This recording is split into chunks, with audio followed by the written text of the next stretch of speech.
Hello friends, चलिए आज की क्लास शुरू करते हैं। आज की हमारी जो रिवीजन सीरीज चल रही है, इसमें हम देखेंगे हिस्ट्री। हिस्ट्री में भी हम एंशियंट देखेंगे आज, ठीक है।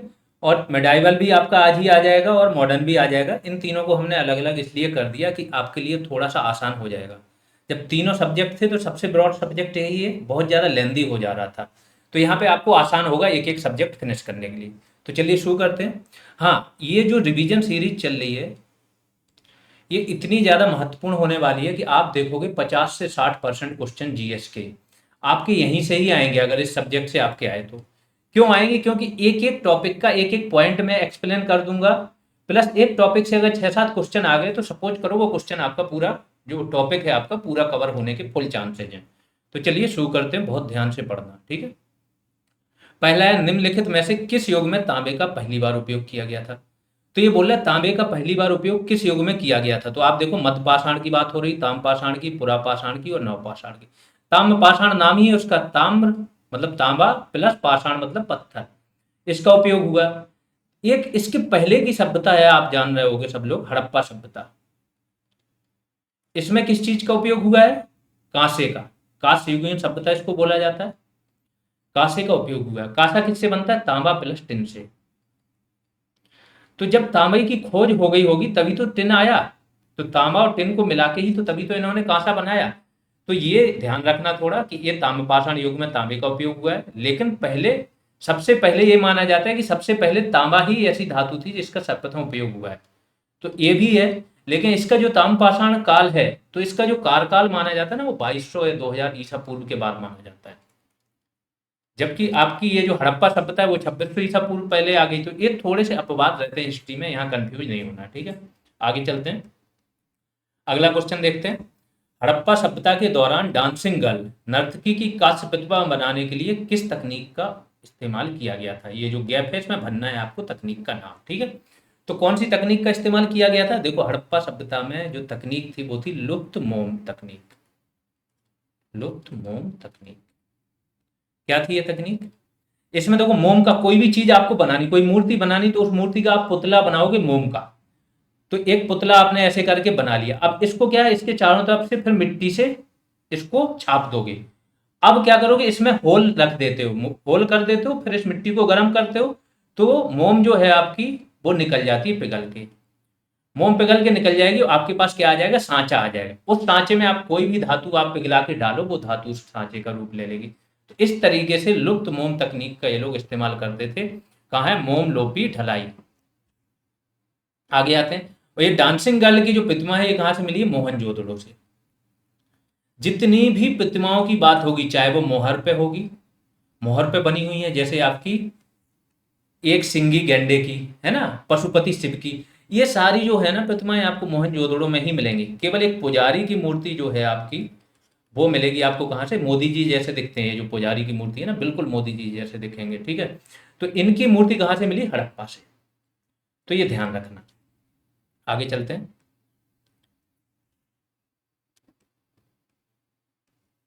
छठी पांचवी शताब्दी ईसा पूर्व में तुर्की के लोगों ने सिंधु के पूर्व में लोगों द्वारा इस्तेमाल की जाने वाली भाषा को कहा था। तो देखो, मैंने बोला था कि ये लोग सिंधु की वजह से ही हमको हिंदू बोलते थे,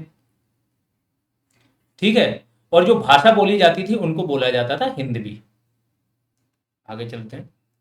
हड़प्पा संस्कृति की मोहर और टेराकोटा कला पर निम्नलिखित में से किस जानवर को दर्शाया नहीं गया है? तो किस जानवर को नहीं दर्शाया गया है? ये ध्यान से सुन लो। बाघ है वहां पे, गैंडा है और हाथी है, केवल गाय नहीं है, ठीक है। आगे चलते हैं। निम्न में से कौन सा सिंधु घाटी सभ्यता से संबंधित स्थल नहीं है? स्थल के बारे में बात हो रही, तो वो स्थल आपको बताना है जो सिंधु घाटी सभ्यता से संबंधित नहीं है। कालीबंगा है, कहाँ है ये? राजस्थान में। काली चूड़ियां यहाँ पे मिली इसलिए इसका नाम कालीबंगा पड़ा। अगर यहाँ पे और देखो तो वैसे हर जगह आपकी पक्की ईंटों का इस्तेमाल हुआ है, यहाँ पे आपकी कच्ची ईंटों का इस्तेमाल मिलेगा। अग्नि वेदिका के भी साक्ष्य मिले हैं यहाँ पे, सती प्रथा के भी साक्ष्य मिले हैं, ठीक है, युगल समाधान के। तो अग्नि वेदिका के साक्ष्य मिले हैं, सती प्रथा के भी यहाँ से कालीबंगा से साक्ष्य मिले। रोपड़ आपका कहाँ है? पंजाब में। लोथल कहाँ है? गुजरात में। पाटलिपुत्र किससे संबंधित है? मौर्य साम्राज्य से। मौर्य साम्राज्य की राजधानी थी, ठीक है। आगे चलते हैं। मोहनजोदड़ो शब्द का अर्थ क्या है? मतलब पाटलिपुत्र केवल मौर्य से नहीं, मौर्य मुक्त है। इसके पहले आप देखो तो जैसे बिंबिसार आया, अजातशत्रु आया, उदयन जो था आपका, उदयन पाटलिपुत्र राजधानी लेके आ गया था। ठीक है, तो मोहनजोदड़ो शब्द का अर्थ क्या है? मोहनजोदड़ो, देखो मोहनजोदड़ो में क्या हुआ था, एक टीला मिला था। जब इसको कोई व्यक्ति जा रहा था, अंग्रेज अधिकारी था, जा रहा था, तो उसको एक टीला मिला, वहीं से उसको शक हुआ, तभी उसने खुदाई करवाई थी। तो टीला था, उसके नीचे नरकंकाल मिले, 38 से 40 नरकंकाल मिले थे, इसलिए इसको बोला जाता है मृतकों का टीला, mount of the dead. Mohenjodaro से आपको सबसे बड़ा स्नानागार मिला है यहीं से, अन्नागार भी यहीं से मिला है। बाकी मैंने बता दिया कि मूर्तियों की अगर बात हो कहीं पे, तो केवल एक मूर्ति आप छोड़ दो, बाकी जितनी भी मूर्ति हो, चाहे मोहर पे हो चाहे आपकी बनी हो, वो अधिकतर मोहनजोदड़ो से ही है मैक्सिमम। सिंधु घाटी सभ्यता के बारे में इनमें से कौन सा कथन सत्य है? ठीक है, कथन आपको बताना है। सिंधु लोग कपास का उत्पादन करने वाले पहले थे, उन्होंने लकड़ी के बक्से में अनाज भंडारित किया। तो ये देखो, ये वाला गलत है, पहले गलत देख लेते हैं। अनाज के लिए उनके पास क्या था? अन्नागार था पूरा। ठीक, सिंधु घाटी सभ्यता पंजाब, सिंध, बलूचिस्तान, गुजरात, राजस्थान, यहाँ पे नहीं थी, पश्चिम बंगाल नहीं थी, बाकी सब सही है। सिंधु लोग कुत्तों, बिल्लियों और घोड़ों को बड़े पैमाने पर पालते थे, घोड़ों को बिल्कुल नहीं पालते थे, कुत्ते बिल्लियों के भी ज्यादा साक्ष्य नहीं मिले, तो केवल पहला वाला आपका सही है, और ये आपका वीडियो में ही आया है। आगे चलते हैं। उपनयन समारोह से क्या तात्पर्य है? उपनयन संस्कार सब लोगों ने पढ़ा होगा कि उपनयन संस्कार क्या होता है। तो क्या होता है? यज्ञोपवीत धारण किया जाता है। जब बच्चा क्या करता है? यज्ञोपवीत धारण करता है, तो उसको बोलते हैं क्या? उपनयन संस्कार। 16 प्रकार के संस्कार हमारे वैदिक धर्म में बनाए गए हैं, जो सनातन धर्म है, तो वो आपको देखने होंगे, बहुत सारे संस्कार हैं। ठीक है, जन्म के साथ ही आपके संस्कार स्टार्ट हो जाते हैं, और लास्ट में मृत्यु संस्कार होता है आपका, अंतिम संस्कार। आगे चलते हैं। सत्यमेव जयते महावाक्य कहाँ से उद्धृत है? तो कहाँ से? मुंडकोपनिषद। इसमें एक चीज और बोली गई है, इसमें बोली गई है कि युद्ध टूटे हुए नाव के समान है, युद्ध को टूटे हुए नाव के समान बताया गया है।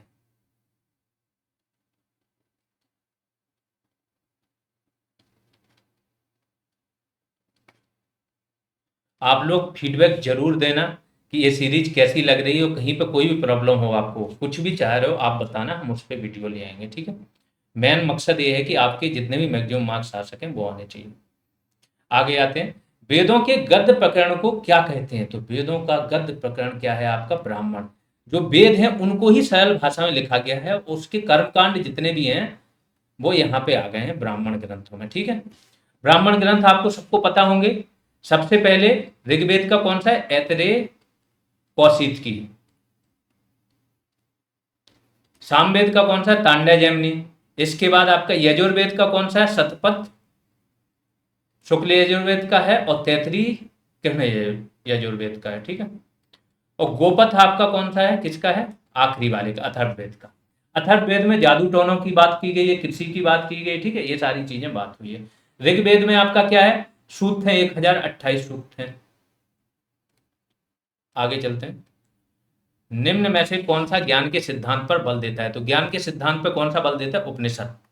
उपनिषद है, तत्व मीमांसा का यहाँ पे वर्णन किया गया है। जब कर्मकांड बहुत ज्यादा बढ़ गए, तो ब्राह्मण धर्म के अंदर ही पूजा पाठ कर्मकांड पे सवाल उठाए गए। वो पहला क्या था? उपनिषद। उपनिषद का मतलब होता है गुरु के समीप बैठना। ठीक है, बाकी ये सारे दर्शन है, सांख्य योग, न्याय, वैशेषिक, है ना, मीमांसा, पूर्व मीमांसा, उत्तर मीमांसा, ये सारे आपके दर्शन। ऋग्वेद में निम्न में से किस देवता की सर्वाधिक महत्ता का वर्णन है? तो ऋग्वेद में आप देखोगे कि इंद्र पे 250 सूक्त है, फिर अग्नि पे है आपके 200 सूक्त। तो सर्वाधिक वर्णन किसका हुआ? इंद्र का। इनको क्या बोला जाता है? वर्षा का देवता, या पुरंदर बोला जाता था, किलों को तोड़ने वाला।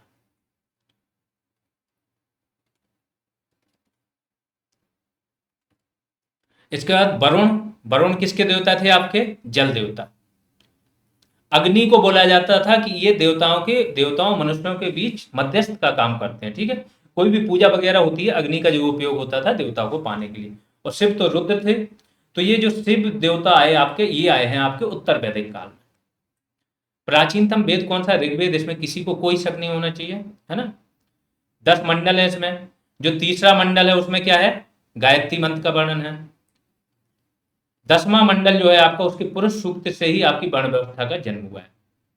बाकी अथर्ववेद में मैंने बताई दिया, जादू टोना वगैरह इन सब की बात है, कृषि की बात है। सामवेद क्या है आपका, पद्य फॉर्म में है, इसमें गायन वगैरह का जिक्र है, जो भी संगीत आया यहीं से आया आपका, सामवेद से। निम्न में से किस भारतीय पुरातन ग्रंथ में अपराध और अपराधी का जिक्र आता है? अपराध और अपराधी का जिक्र किस में आएगा? देखो, कौटिल्य की जो अर्थशास्त्र है उसमें भी जिक्र किया है इन्होंने, मनुस्मृति में तो किया ही किया है, दंड का भी जिक्र किया, और न्याय मीमांसा में भी किया है, तो तीनों में किया है, उपर्युक्त सभी हो जाएंगे। आगे बढ़ते हैं। शतपथ ब्राह्मण और तैतरीय ब्राह्मण के ब्राह्मण मूल पाठ हैं, तो किसके हैं शतपथ और तैतरीय? मैंने अभी बताया है, अथर्ववेद नहीं, यजुर्वेद के। ठीक है, शुक्ल यजुर्वेद का कौन सा, शतपथ, और तैतरीय किसका है, कृष्ण यजुर्वेद का। ऋग्वेद में निहित गायत्री मंत्र किस देवता को समर्पित है? तो ऋग्वेद में जो गायत्री मंत्र हैं वो आपके देवता कौन से हैं, सावित्री। सर्वाधिक प्राचीन पुराण कौन सा है, मत्स्य पुराण, ये ध्यान रखो, मत्स्य पुराण हो गए, विष्णु पुराण हो गए, इसके बाद वायु पुराण हो गए, ये सबसे ज्यादा पुराने हैं, उनमें भी सबसे ज्यादा पुराना पुराण कौन सा है आपका, मत्स्य पुराण। वैदिक देवता इंद्र किसके देवता है? तो इंद्र वर्षा और चक्रवात के देवता हैं, बता चुका हूं, पुरंदर भी बोला जाता था इनको, देवताओं का देवता भी बोला जाता है, देवताओं का राजा इंद्र को। राजा बिंबिसार के दरबार में उस प्रसिद्ध चिकित्सक का क्या नाम है जो भगवान बुद्ध के निजी चिकित्सक थे? ठीक है, तो ये टॉपिक वाइज आगे बढ़ते जा रहे हैं हम। ठीक है, वैद, पहले हड़प्पा सभ्यता देखी हमने, फिर वैदिक युग देखा, अब हम आ गए महाजनपद पे। आप लोग देख रहे होंगे आपकी क्लास में बहुत डिटेल में हर एक चीज पढ़ाई है, जो भी यहाँ पे बता रहा हूँ सब क्लास नोट में है, उसको रिवीजन करने के लिए ये आपका सहारा हो जाएगा। यहाँ पे जो मैं बताते जा रहा हूँ तो रिवीजन यहाँ से भी हो जा रहा है, थोड़ा बहुत जरूरत पड़े तो उसको देख लेना। ठीक है, तो राजा बिंबिसार के दरबार में उस प्रसिद्ध चिकित्सक का क्या नाम है जो भगवान बुद्ध के निजी चिकित्सक थे? तो बिंबिसार का चिकित्सक का नाम था जीवक। भगवान बुद्ध के लिए तो इसने निजी चिकित्सक ये दिया ही दिया था, दूसरा चीज इन्होंने क्या किया था, चंड प्रदोत, उज्जैन का शासक था चंड प्रदोत, ये बीमार हो गया था, तो इसके इलाज के लिए भी इसी को भेजा था जीवक। ठीक है, बाकी अजातशत्रु कौन था, पुत्र था बिंबिसार का। जैन धर्म का सबसे महत्वपूर्ण मौलिक सिद्धांत क्या है? तो 5 इसके मौलिक सिद्धांत हैं, सबसे महत्वपूर्ण तो अहिंसा ही है, सत्य, अहिंसा, अस्तेय, अपरिग्रह और ब्रह्मचर्य। गौतम बुद्ध को ज्ञान किस नदी के तट पर प्राप्त हुआ था? तो गौतम बुद्ध को ज्ञान किस नदी के तट पर प्राप्त हुआ था, निरंजना नदी के। और जो आपके महावीर स्वामी हैं, ये सारी चीजें एक एक चीज लिखाई गई है, आप ध्यान रखो, आपके नोट में हर एक चीज मिलेगी आपको। महावीर स्वामी को ऋजुपालका नदी के किनारे।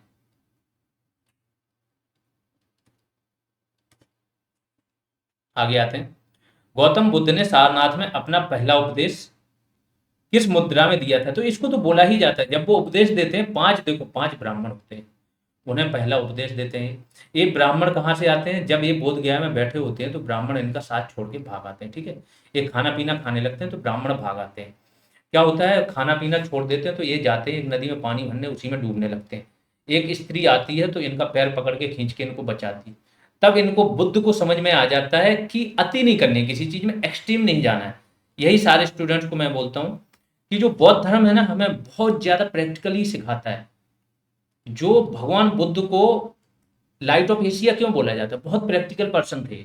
ठीक है, तो यहाँ से प्रैक्टिकल हो गए, तो अब ये मध्यम मार्ग इन्होंने अपना लिया। जब मध्यम मार्ग अपना लिया तो खाना पीना है, नहीं तो इन्हें तो पता चला कि अभी तो चले गए होते, डूब गए होते, तो क्या है, सारा धर्म रह जाता। तो फिर ये मध्यम मार्ग अपनाएंगे तो क्या होगा कि इनके जो साथी होंगे वो छोड़ के चले जाएंगे, फिर इनको ज्ञान की प्राप्ति हो जाएगी। जब इनको ज्ञान की प्राप्ति हो जाएगी तो ये जो गए थे छोड़ के, सबसे पहला उपदेश इन्हीं 5 लोगों को देंगे, और इसको क्या बोला जाएगा, धर्म चक्र प्रवर्तन मुद्रा। इस मुद्रा में ही देते हैं। जब इनको मृत्यु हो जाएगी तो उसको क्या बोलेंगे, महापरिनिर्माण।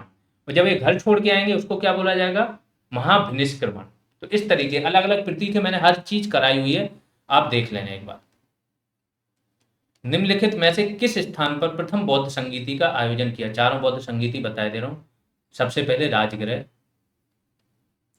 फिर वैशाली, फिर पाटलिपुत्र, और फिर कश्मीर के कुंडलवन में। ये चारों हो गई, ये प्रथम है, द्वितीय है, तृतीय है, चौथा है। किसके उसमें हुई है सबसे पहले, अजात शत्रु,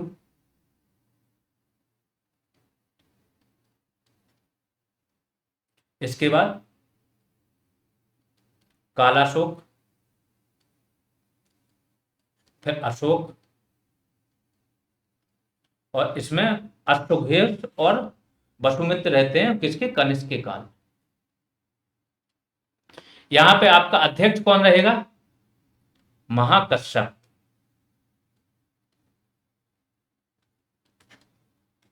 यहां पे शुभुकामी द्वितीय में,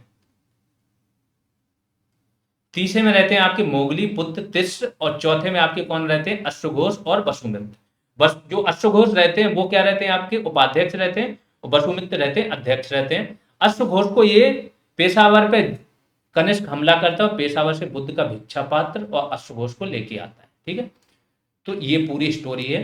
अब कब क्या हुआ, पहली वाली जो होगी आपकी उसमें क्या होगा आपका,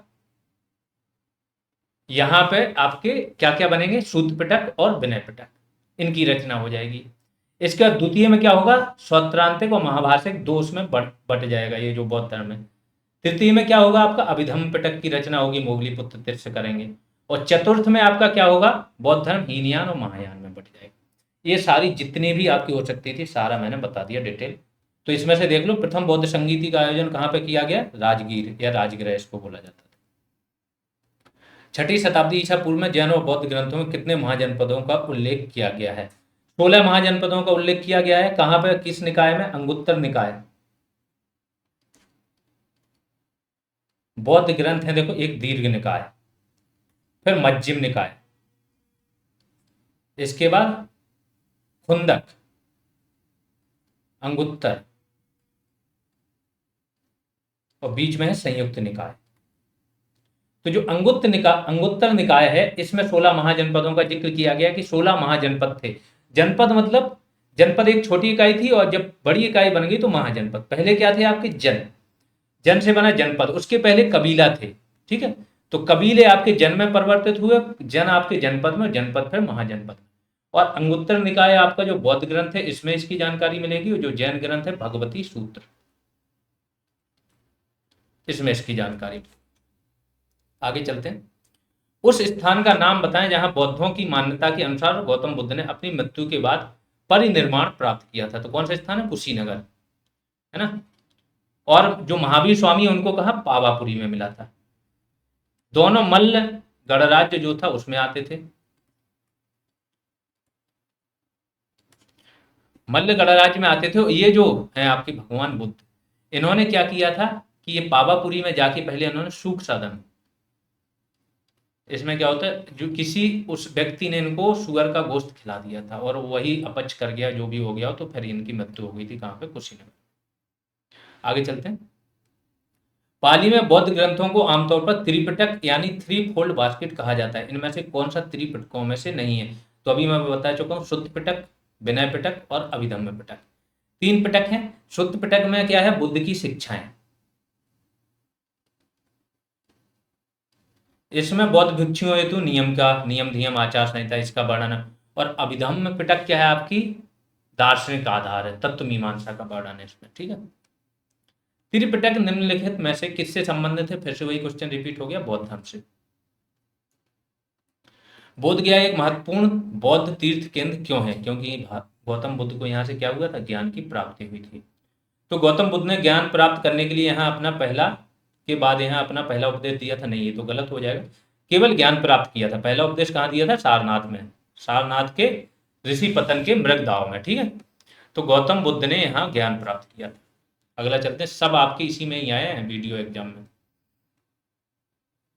बुद्ध ने अपना पहला उपदेश कहाँ दिया था, सारनाथ में। इस घटना को क्या बोला जाता है, अब आप लोग कमेंट में बताना, मैं बता चुका हूँ। बौद्धों के लिए उत्तर प्रदेश में स्थित सारनाथ क्यों महत्वपूर्ण है, फिर से वही क्वेश्चन रिपीट हो रहा है। तो यहाँ भगवान बुद्ध ने अपना पहला उपदेश दिया था। मनुष्य जीवन का सर्वोत्तम ध्येय है कैवल्य, जिसका अर्थ क्या है, देखो ये जैन धर्म से संबंधित है। जैन धर्म से संबंधित कुछ शब्द बता देता हूँ, जिन, अरहत, कैवल्य। कैवल्य मेनली होता है ज्ञान की प्राप्ति। लेकिन इस ज्ञान की प्राप्ति के बाद मनुष्य क्या करता है, अपनी इंद्रियों को जीत लेता है या इंद्रियों को वश में कर लेता है। इंद्रियों को वश में मतलब इच्छाओं को वश में। तो इच्छाओं को काबू में करना, ठीक है, या इच्छाओं पर विजय प्राप्त करना, ये भी इसका मतलब होता है। अगर होता कि ज्ञान की प्राप्ति तो ये भी आ जाता, ठीक है। आगे चलते हैं। 24वें जैन तीर्थंकर या अंतिम तीर्थंकर कौन थे? तो 24वें आपके भगवान महावीर थे। इसके पहले पार्श्वनाथ थे और सबसे पहले कौन से थे? ऋषभदेव। सबसे पहले ऋषभदेव थे। इन्हीं के पुत्र हैं बाहुबली। बाहुबली की मूर्ति आपकी गोमतेश्वर नामक कर्नाटक में एक स्थान है। इनका दूध से अभिषेक किया जाता है हर 12 साल में। मोदी जी यहाँ पे गए थे, ठीक है। तो ऋषभदेव जो है आपके पहले हैं, बैल इनका प्रतीक है।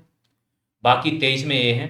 पार्श्वनाथ ने क्या किया था? सत्य, अहिंसा, अस्तेय, अपरिग्रह, 4 चीजें लेके आए थे। 4 इनके मूल मंत्र थे। और ब्रह्मचर्य महावीर स्वामी ने जोड़ दिया था। अरिष्ट नेमी और ऋषभदेव, इन दोनों लोगों का जिक्र आपका ऋग्वेद में मिलता है। और अरिष्ट नेमी आपके क्या है? 22 में। ये 22 है। आगे चलते हैं। जैन धर्म में एक और मल्लीनाथ करके, इनको जो आपके श्वेतांबर हैं वो बोलते हैं कि वो स्त्री थी, और दिगंबर बोलते हैं कि पुरुष थे। तो इस प्रकार से भी है, ठीक है। जैन धर्म में 3 रत्न, त्रिरत्न दिए जाते हैं और उन्हें निर्वाण का मार्ग कहा जाता है। वे रत्न कौन से हैं? तो देखो, बौद्ध धर्म के भी त्रिरत्न पूछ लिए जाते हैं और जैन धर्म के, ठीक है। तो जैन धर्म के कौन से हैं आपके? सम्यक दर्शन, सम्यक ज्ञान और सम्यक आचरण। दर्शन मतलब होता है विश्वास, तो सही विश्वास, सही ज्ञान और सही आचरण, ये बात हो गई। बौद्ध धर्म के कौन से हैं त्रिरत्न? बुद्ध, धम्म और संघ। आगे चलते हैं। निम्नलिखित में से कौन वह व्यक्ति है जिसका नाम देवनाम प्रियदर्शी था? अशोक का नाम था। इसके अभिलेखों में कहीं कहीं देवनाम प्रियदर्शी भी मिलता है। तो मौर्य सम्राट अशोक ये हो जाएगा। और इनके बारे में थोड़ा डिटेल देते हैं। 4 अभिलेख हैं, मास्की, गुर्जरा, नेतुर और उदयगोलम, जहां पे इसका नाम अशोक मिलता है आपको, ठीक है। 13वां जो अभिलेख है ये तो शिलालेख है, बृहद शिलालेख, शिला पे लिखा है। तो ये आपका सबसे विस्तृत है। राजा कनिष्क के शासनकाल के दौरान दरबारी चिकित्सक का नाम बताएं? तो कनिष्क के शासनकाल में दरबारी चिकित्सक थे आपके चरक। कनिष्क के दरबार में और कौन कौन थे मैं बता दे रहा हूँ। ये थे नागार्जुन, का नाम सुना होगा आपने। नागार्जुन भी इनके दरबार में ही थे, कनिष्क के दरबार, ठीक है। चरक तो थे ही थे। आगे आते हैं। नगर पालिका प्रशासन की एक विस्तृत प्रणाली की स्थापना के लिए निम्नलिखित में से सबसे प्रसिद्ध राजा का नाम बताइए। नगर पालिका देखो जो है ना आपकी, खास तौर से पाटलिपुत्र जो थी आपकी, पाटलिपुत्र में नगर पालिका प्रणाली थी। नागरक बोला जाता था इसके अध्यक्ष को। 6 समितियां होती थी जिसमें 5-5 सदस्य होते थे। दैट मीन्स 30 सदस्यों वाली एक परिषद होती थी जो चलाती थी इस पूरे प्रशासन को, जो अलग अलग उससे थी। विदेश विभाग था, जनसंख्या जनगणना विभाग था, व्यापार था, कर विभाग था, ये सारे विभाग देखती थी। ये किसके कार्यकाल में था? चंद्रगुप्त मौर्य के। आगे आ जाते हैं। कनिष्क के शासनकाल के दौरान निम्नलिखित में से कौन सी बौद्ध संगीति आयोजित की गई थी? अभी मैंने बताया, चौथी है कुंडलवन में, है ना। अश्वघोष और वसुमित्र इसके अध्यक्ष और उपाध्यक्ष थे। मौर्यकालीन भारत के विवरण वाली इंडिका के लेखक कौन थे? तो इंडिका का लेखक, ये तो बड़ा नॉर्मल सा आ गया है, यूनानी लेखक था ये मेगस्थनीज, चंद्रगुप्त मौर्य के दरबार में आ। चरक संहिता किससे संबंधित है? तो चरक क्या थे? चिकित्सक थे, ठीक है। तो चरक संहिता भी इससे संबंधित है। सुश्रुत और चरक, सुश्रुत तो जो आपके थे वो बहुत बड़े शल्य चिकित्सक थे। चरक संहिता ने, जो चरक है ना, इन्होंने बहुत सारे ग्रंथ में दवाओं, रोगों और उनके निदान, इसका वर्णन किया है। किसमें? चरक से। आगे चलते हैं। मौर्य अर्थव्यवस्था मुख्य रूप से किस पर निर्भर थी ये बता रहे हैं। तो देखो, पुरानी जितनी भी प्राचीन अर्थव्यवस्थाएं आ जाएं, जितनी भी प्राचीन अर्थव्यवस्थाएं आ जाएं, सब किस पे? कृषि पर ही निर्भर है। जब कृषि में अधिशेष उत्पादन होगा तो क्या होगा? लोग किस में लग जाएंगे? अधिशेष। लोग किस में लग जाएंगे? लोग लग जाएंगे उद्योग में। उद्योग, लेकिन उद्योग इतना बड़ा कब बनेगा? अब बना है ये तो, जब औद्योगिक क्रांति आ गई तब इतना बड़ा बना है कि उद्योग मैन हो गए और कृषि पीछे छूट गई। अशोक के आक्रमण के दौरान कलिंग पूर्वी प्रांत की राजधानी क्या थी? ठीक है, तोसाली, है ना। उज्जैन की पता ही है, अवंती की उज्जैन थी आपकी। तक्षशिला आपकी जो आपका ये पड़ता है गांधार वगैरह, यहाँ की थी। और पाटलिपुत्र तो मध्य का जो भाग था उसकी पाटलिपुत्र। आगे चलते हैं। निम्नलिखित किन के बीच तक्षशिला शहर स्थित था? तो तक्षशिला अभी आप देखो ना, तो ये रावलपिंडी में पड़ता है पाकिस्तान के। और रावलपिंडी आपका कहाँ पे है? सिंधु और झेलम नदी के बीचों बीच। सम्राट अशोक का कौन सा शिलालेख कलिंग पर उसकी विजय का उल्लेख करता है? 13वां शिलालेख है, सबसे बड़ा है ये।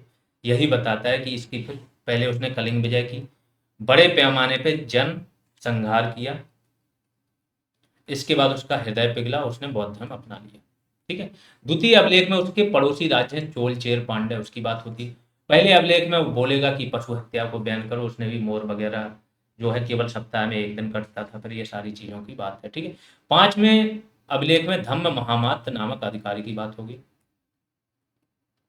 छठवें अभिलेख में ये बोलेगा कि हम 24/7 जनता के लिए उपलब्ध है। सातवें में बोलेगा सर्वधर्म संभव, सहिष्णुता की बात करेगा। सातवें और 12वें में 7 और 12 में इन दोनों में सर्वधर्म संभव की बात करेगा। तो ये सारी चीजें हैं। आगे चलते हैं। अशोक का सिंह चतुर्भुज स्तंभ शीर्ष में एक स्तंभ पर स्थित था। तो कहाँ पे था ये वाला? ये तो हमारा राजकीय चिन्ह है ना, अशोक चिन्ह। तो ये कहाँ से लिया गया? सारनाथ से, जहाँ पे 4 शेर के मुंह हैं। ठीक है। और ये हमारी अभी जो नई संसद बनी है इसके ऊपर भी तो यही चीज लगाई गई है। आगे आ जाते हैं।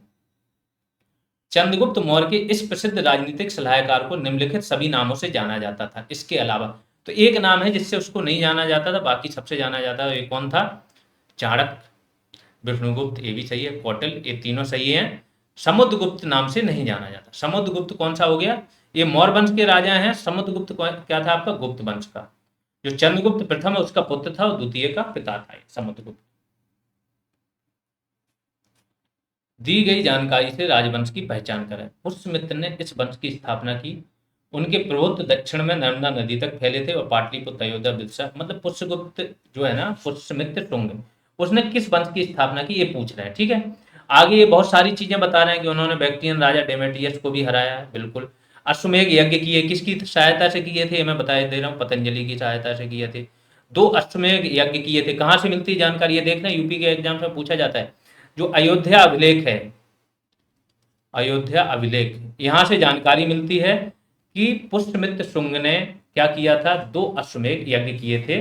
अयोध्या अभिलेख से इसकी जानकारी मिलती है। इसके बाद पतंजलि इनकी सहायता से किए थे, ये भी जानकारी मिलती है। 84,000 जो स्तूप हैं इसने तोड़वा दिए थे। बाद में 2 स्तूपों का निर्माण भी इसने करवाया था, सांची और भरोत।